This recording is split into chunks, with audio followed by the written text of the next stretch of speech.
What's up, guys? My name's Logan. You probably haven't seen me before because this is the first time I'm talking about business on this channel. But listen, I have had a very eventful life since I was about 18, made and lost a lot of money, and I want to share just a few things that I've learned. Even though I'm no millionaire, I'm no Andrew Tate, I'm no Justin Waller. For anybody, especially teenagers or just guys in their 20s, this is for you because for any like-minded hustlers, I have learned so much as a young guy, being self-employed for the past 2 years, and I just want to share some stories and put some thoughts in your head.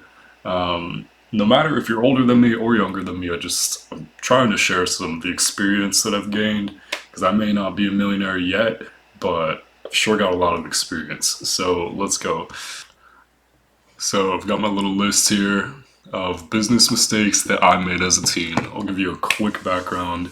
I was homeschooled, which a lot of guys make fun of homeschooling, just people do in general, but homeschooling can allow you to get ahead, especially if you were going to school during COVID and you moved to online school. You probably saw, or even if you're in school now and you saw how ChatGPT could be used, that was me back in like 2017. I was just skipping through my work, Googling everything, cheating my way through because school only deserves the minimum. School is a bunch of horse shit. It is filler. It is meant to make you a worker drone. Don't take school seriously. That's tip number one. Homeschooling allowed me to save a lot of time. So by homeschooling, I would usually complete my work early in the morning, or I'd just catch up once every 3 days on the work that needed to be done in the week. And I was working. So, 15 years old, I got my first job, $11 an hour, working in some vegan health food market. But it was very comfortable. I ate really healthy. I felt great. And I started saving up. I was day trading crypto a little bit years before it became a trend. Made and lost hundreds of dollars, but nothing crazy. That wasn't a real move yet. But because I was homeschooled and I started working really young, at 15, I moved into food service. So the next job I had at 16 was in a four-star hotel that also had a fine dining restaurant, and I was a host and a busser. And it was working in the food industry that young, and talking to the servers and the bartenders in that industry really just gave me a idea of what to avoid becoming. Because here's the thing, I was meeting men in their mid 30s. I remember one guy was 37 and his 15-year-old daughter had just passed away, and he was forced to come into work the day after it happened. Okay, I'm working with a lot of miserable adults because a lot of them are. They're miserable adults, especially in food service. They're usually on something, or smoking a lot of cigarettes, or they're on powder. They're sniffing something. Like, just the food service industry is wild. To get through that type of high stress job, people often have addictions. It's the same in sales, but these adults were miserable, all right? And it kind of gave me a vision of what I wanted not to do. I met adults through my various jobs, 15 through 17, who were paying $700 to $800 a month in student loan debt. Their children, they couldn't take care of their children effectively, or they were dying, or running away, or getting shot by boyfriends that were 25 when they were 15, and they just had miserable lives. They were making maybe $3,300 a month, up to 4 grand as a top tier server, working 6 days a week, 7 days a week, shifts every single day, working till 2 a.m., coming back at 7 a.m. for the breakfast shift. Just miserable. And these adults would tell me how their lives were. They would tell me what to avoid. They'd say, don't go get a degree in psychology or business, because I never used it. And here they are.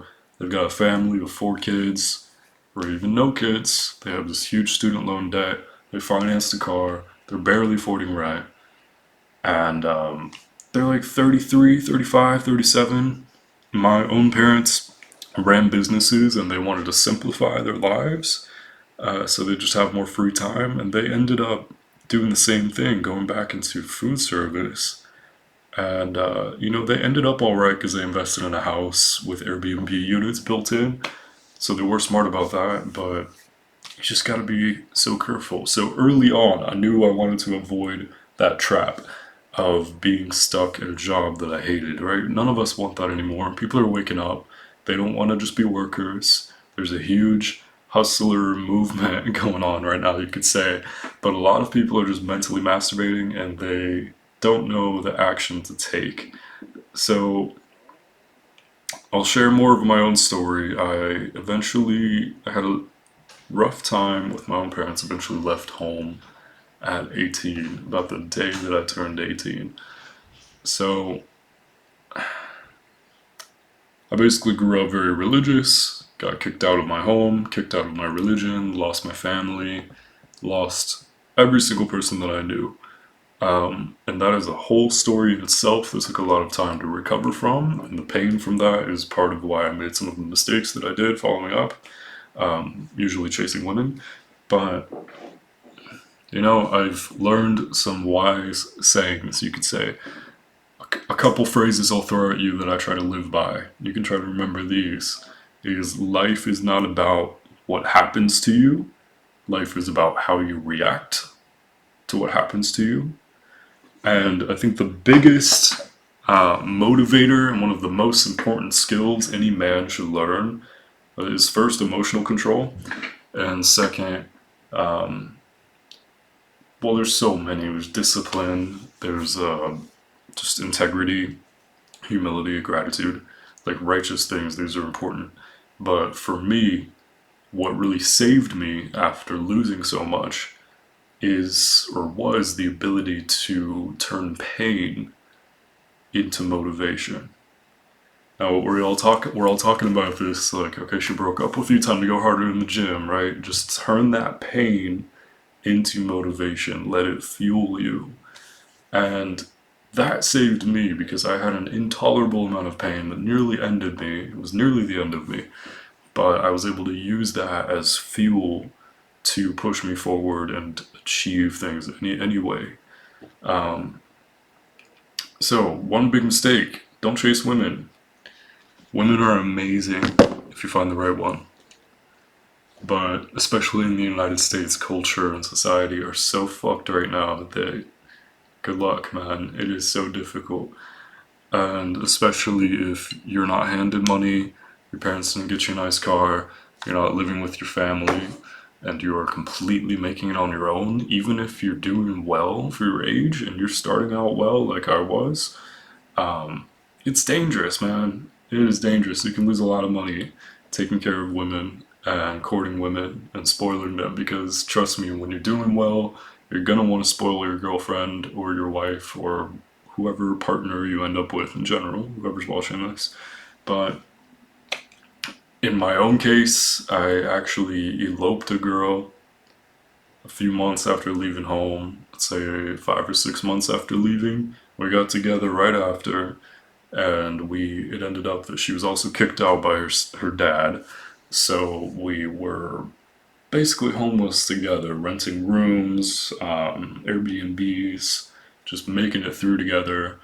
When I first started out, I was door dashing through the middle of COVID just to get by. So I was door dashing, Instacarting right as COVID started, right at the start of 2020 is when I left home. So we're doing that together, barely surviving together, and we ended up getting eloped at the courthouse, getting legally married so that A, she could be emancipated because she was 17 and I was 18, and B, we could combine our incomes to get an apartment together, which we did. But because we were so young, it all fell apart in the burning flames, right? And that just taking care of that relationship, taking care of her because she was lazy, she didn't have a job, she had severe depression, anxiety, medical bills, all of these things. She had a dog that needed expensive treatment. I took care of all of that. I took the load because I wanted to be a good man, provide, help, and that was one of my biggest problems. Maybe you won't have that same problem, but especially as you begin to get successful, for me anyway, I wanted to help people. I wanted to take care of people. And maybe that's my own trauma, because not many people did that for me. But that was my detriment. I was too trusting. I wanted to take care of people. Wanted to treat my girlfriend right or spoil her, not force her to have to work. And you know what happened? She finally got a job after 10 months, slept with her boss, and aborted my kid because she wasn't sure if it was mine. So, just, you gotta watch out. So, divorced her, that was like 2 years ago now, and I move out, leave the apartment to her, go get my own place, start over, and I landed a job. So I've been self-employed for a year, doing DoorDash and such, and I finally landed a good job at Intel, making 17 an hour. I was a worker setting up tools for people up here in Oregon. And at this point, I get back on Tinder, and what do? I meet another girl. Just women, man, they can be such a distraction, especially if you're lonely, especially if you have pain that you haven't healed. So I get with her quickly, straight out of a divorce. Start doing well at my job, doing okay, and her and I get a place together. I've already destroyed my credit by then, which is another tip I have: is don't ruin your credit at 18, because I'm still recovering from that. Got a place with her. Nice ass apartment. First 2 months of rent free. After that, it's $2,200 a month for a downtown luxury apartment that's never been lived in, because I wanted to impress her. Simp, right? Simp activities. It's hard when you're raised a gentleman, or you're raised well, or you're raised to treat women well, and you're out in the world on your own. And if you have any degree of game, and you're attracting them, it can happen. So our relationship was actually really good. To this day, it's the best one I've had. But after a while, it also ended in flames, and I'll explain why. So, into this living situation, I eventually quit my job at Intel, and I got a higher paying job delivering phones for Assurion, which is an insurance company that provides for Verizon and AT&T. And I was driving all over the state delivering phones to people, getting paid $28 an hour for just working evenings. And that is what launched me into having enough time while also covering basic expenses to figure out the first business that I started. So the first business that I started, and I can recommend this to a lot of y'all because I still do it to this day, is I just started flipping electronics from Facebook Marketplace. Now, I've always bought and sold things, but this was something that I figured out myself. I wanted to build myself a computer cheap, so I bought some used parts. I lowballed people on Facebook Marketplace, and I built a desktop because they're very simple. It's like 6 or 7 parts. I built one just using YouTube, installed Apex Legends on it, and played some games. And I'm like, hold on, this cost me $200. I typed in all the parts on Newegg, which is a computer part website where you can order them, and it said that it was worth $500 retail or $800 or something crazy. So I was like, okay, if I paid $200 for this, and the retail is $800, maybe I could sell it for $400.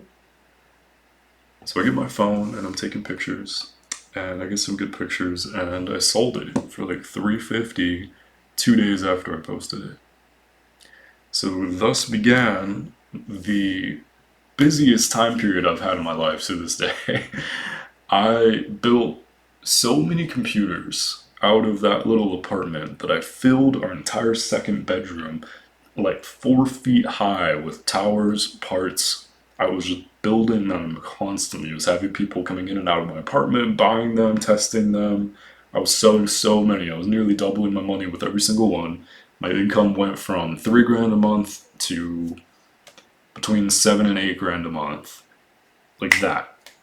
And what happened? My girlfriend didn't feel involved because I didn't even have time to train her because I was so busy. Still spent time with her, spoiled her with the money I was making, but I was so in over my head. Meanwhile, I'd helped her quit smoking weed, and she was like waking up to the fact that she's done nothing with her life. I'm 19 and she's 23.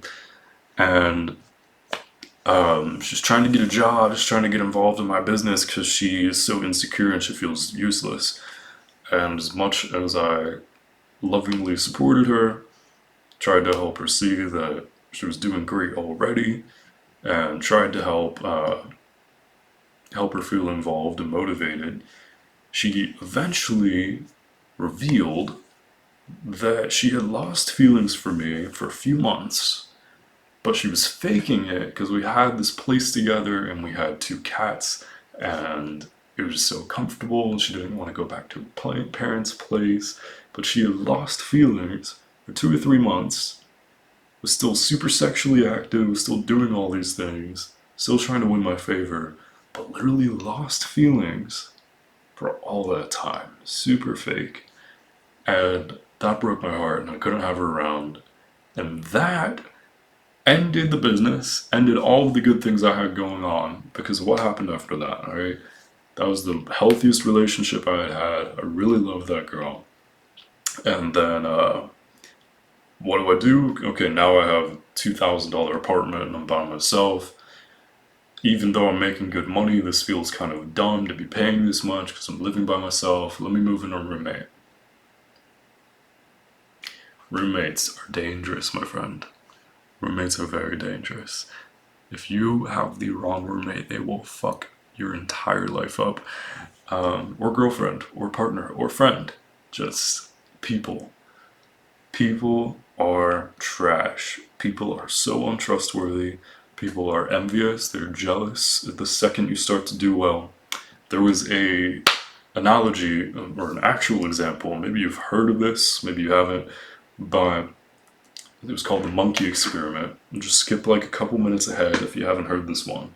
But the monkey experiment is where this group of scientists took 5 monkeys and they put them in a chamber together and they added a stepladder with bananas on top. Classic, right? And as soon as one monkey climbed up the ladder to get a banana, the scientists sprayed all of the monkeys below with water. So, and I'm going somewhere with this, I promise. What did the monkeys do? They crawled up the ladder and they pulled that monkey down so he couldn't get the banana because every time a monkey climbed the ladder, they got sprayed. So then they started to take out monkeys and replace them with new ones.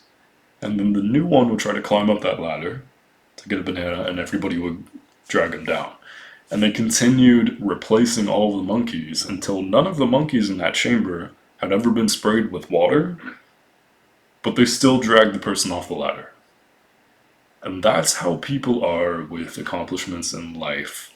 Everybody around you has been programmed to be a worker drone, or they have their insecurities, they have their fears. Oh, just save money, just get a good job, just get your health insurance, pay your rent on time, save a little bit on your iced coffee, just put away this much every month. It's drilled into their head, guys. It's just drilled into their head. And if they see you doing well, they're gonna be jealous, they're gonna be confused, they're gonna be stressed. Like, what? You don't have a job? You make that money? That's not stable, that's not gonna last. There's like, it doesn't get through people's head. I flip cars now. I bought a Honda Pilot for $1,400. I put a $10 bottle of stop leak in the power steering fluid reservoir. I cleaned it, I detailed it, and I sold it for $3,500. I told that to a 35-year-old adult, and they looked at me like, I don't believe you. They can't. People don't know how money works, they don't know how business works, so don't surround yourself with too many monkeys. That was not on my list, but do not surround yourself with monkeys. I got to that because I mentioned my roommates, and it was terrible. I moved in a roommate that I really thought I trusted. Crazy story, they basically had a stalker who tried to break into my apartment, threatened to kill them and kill me. And my apartment was a door straight to the outside, straight to the street. And it became so dangerous that I had to give up my entire business. leave the city and go to the opposite side of the country to Florida. When I got to Florida, I was robbed and then my car was stolen. And I had to start from the bottom all over again. All because I let my heartbreak and my loneliness let me move in a roommate that was not trustworthy because I wasn't making clear decisions. So, when traumatic things happen to you or just heartbreak happens, stick to yourself, okay? Because I promise if you try to make any decisions that you normally need rationale for, when you are heartbroken, it can go very bad and it can go south very fast. Let me think of what else I wanted to share. Oh yeah, avoid debt. I financed a few cars. I've dealt with collections now. I've had to have so much debt removed. I'm still climbing up. I think I have a 580 credit score. And now that I actually know how to use debt, now that I want to get a mortgage, it's still going to take me thousands of dollars to repair my credit. And it's going to take months.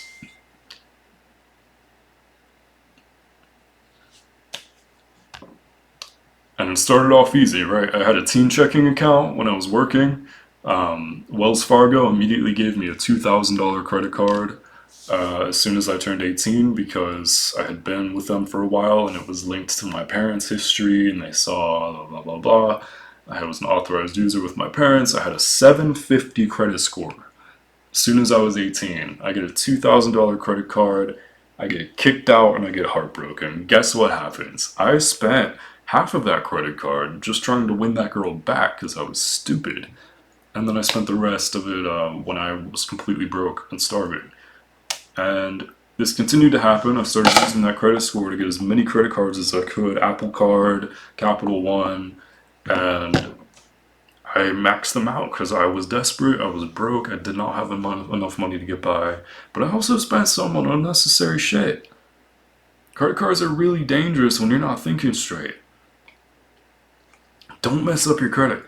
And just, like, credit can be so huge. Now that I know what I know, if you start an LLC and you have decent personal credit, and you have, like, a business bank account, you can go get a business Amex. You can get tens of thousands of dollars of credit. So once you have a real business where you know how to turn $1 into two or $1,000 into 2,000, and you have a step-by-step consistent method that works, once you learn something that allows you to multiply your money and you get access to debt, that can make you rich.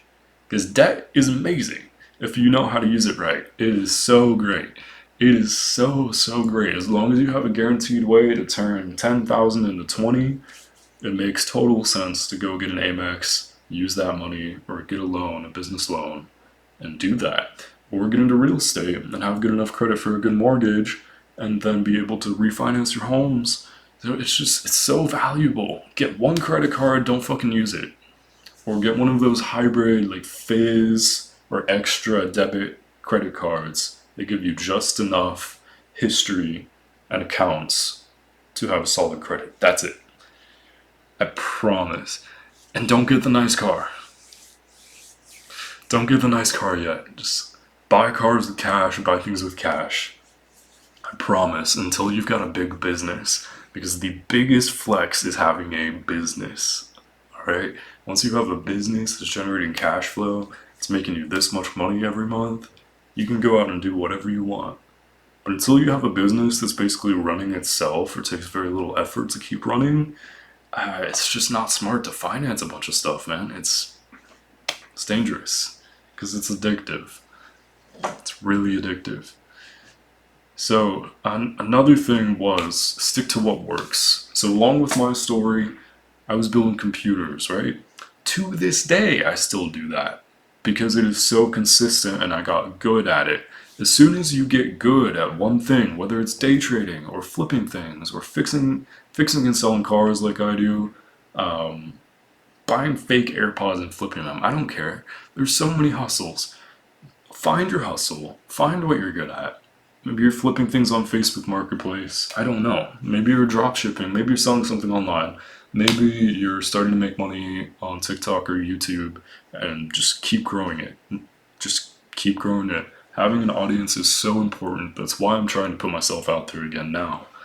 But Whatever starts to have returns and is consistent and you start to trust it, keep doing it. Grow it as much as you can. I could have done that computer thing so much that, I mean, I had hired one friend and I was having my girlfriend help me with that business. I was on my way to hiring work out and having my own computer shop if I wanted to, or maybe moving online and selling PCs in bulk online. I could have done that. I was just like maybe a couple months away, but instead I fucked it all up. So explore your skills, explore your hobbies, explore what could work, but as soon as you find something you really like that's making you a lot of money and you're proud of it, stick with it for a while until you've either one of a few things. Either you've employed it out so it's mostly running itself, or you sell a business for a large amount of money, or you save enough capital. Say you save 20 grand for a down payment on a rental property. Wait till you've saved enough capital for the next big move that is a very good risk, that is a very low risk. Like, wait, just wait.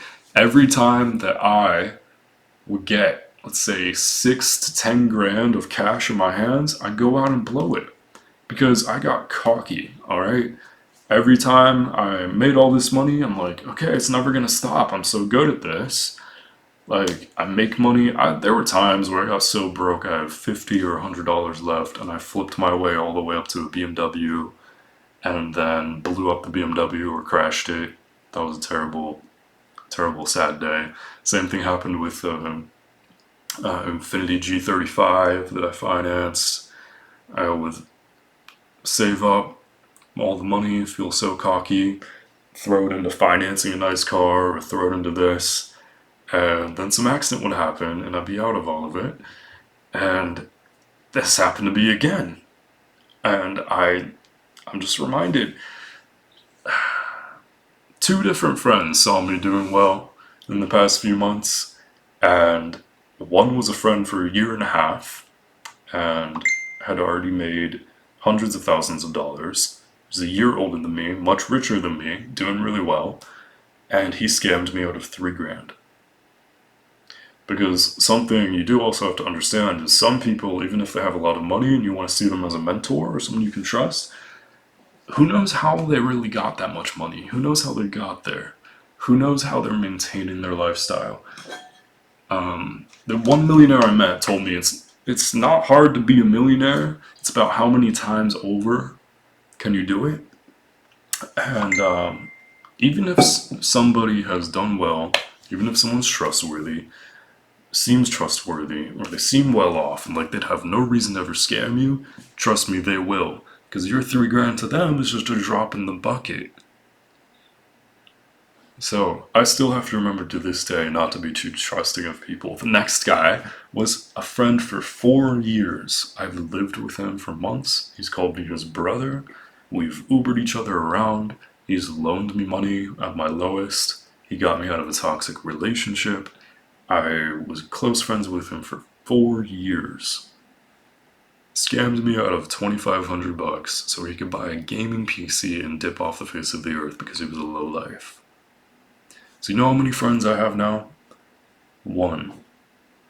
I have 1 close friend who's a hustler like I am. Because so few people, it's lonely at the top, right? And there's more. That is a longer saying. I'm gonna find it, hang on. I got that confused. A jack of all trades, a master of none is a longer saying. But it's lonely at the top is not longer, but this Quora answer. We love Quora. I get random emails from Quora all the time. This guy says about the saying, it's lonely at the top. The top is generally success. Other people come to you to get it. Not because they like you and care for you. They just want a piece of the pie. At the top, there are no real friends because they envy you. And your charming colleagues who flatter you are often plotting your downfall to elevate themselves. This is what has happened to me at least 3 or 4 times now. Because you want to trust, you want to have friends, you want to be popular, you want to be liked, and guess what? They're sharks. 99 point whatever percent of fucking people are sharks. And it sucks. The key thing here is success is often wealth, power, and brilliance. There are people who will try to get dirt on you like hyenas hunting a lonely lion. The top is a place full of fear, hate, insecurity, greed, domination, and backstabbing. Fear, hate, insecurity, greed, domination, backstabbing. That's the top. As soon as you break out of even just needing a job, as soon as you are self-sufficient, and you will find something if you're determined. I promise you, if you haven't already, you'll find something to make yourself self-employed. And once you do, everybody's gonna crawl at you. Alright? Everybody's gonna be looking for you. Everybody's gonna want their piece. Everybody's gonna want a piece of you. And people are so fake. So just don't trust people. I've lost $6,000 helping friends, investing in friends.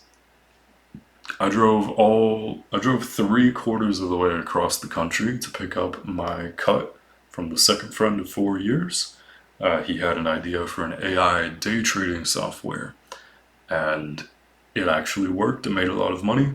My cut was $8,000 after giving him 3. I drove 3/4 of the way across the country for 4 days. By the time I come from Oregon and I got all the way to New Orleans, going to Florida, I get blocked everywhere. Motherfucker didn't even wait. Motherfucker didn't even tell me before I drove almost all the way across the country to pick up my cash.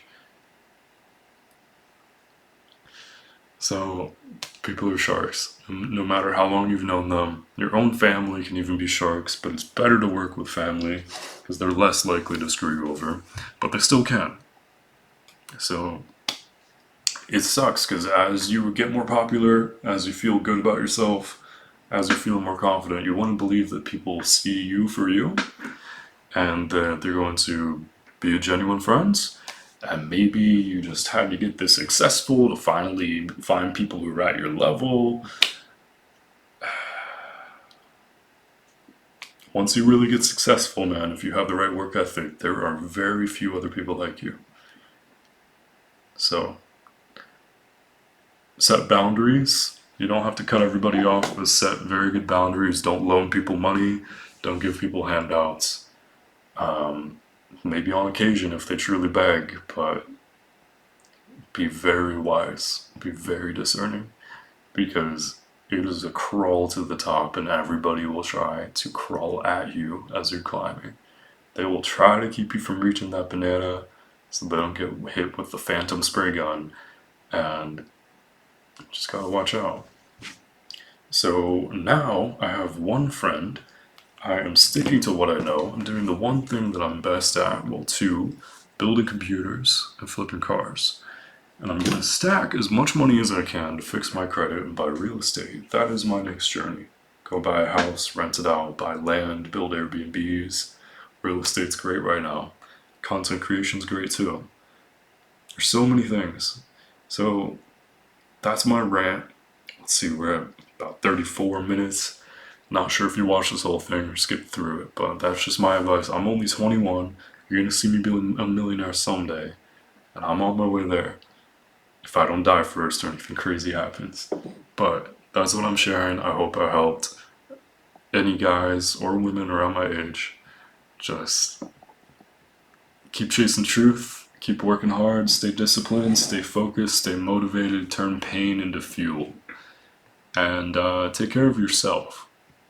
Because the better you take care of yourself, the better you can take care of others. Peace out.